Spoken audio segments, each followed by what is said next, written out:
So inguna na kanindot ang imong makita no ug magpa-picture mo hunong ka diri sa may Mati, Davao Oriental. Grabe kanindot ang sleeping dinosaur.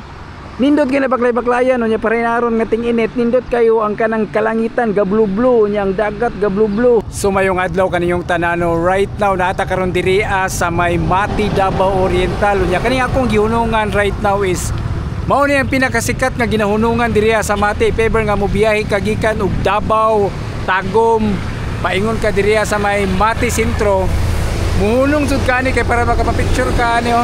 Grabe kanindot.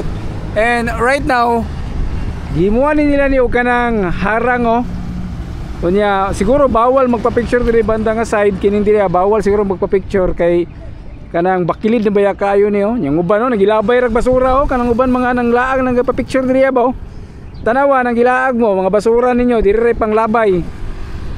Mao nang sa sunod pag maglaag ani mo diri or maskin asa nga laaganan no nya magpa-picture mo muhunong ra mo, ayaw ninyo gilabay inyo ang mga basura.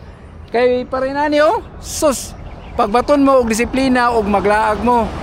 So kada nakita niyo right now mao na ang kanang sleeping dinosaur diri sa may Davao Oriental. Ginahunungan nila diri para magpa-picture ka, kita ka daw.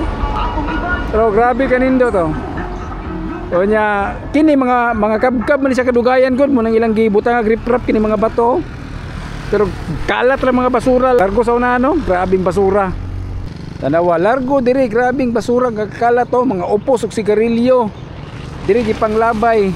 Grabe mga tawana, mga nang laag, mga nang hapit ra diri Next time dapat ninyo ang mga basura dili ninyo ipataka og labay maskin asa. Di ba? Pagbaton mo og respeto. Unya grabe baya kanindot diri oh. Kita mo ni sleeping dinosaur diri sa may Mati, Davao Oriental.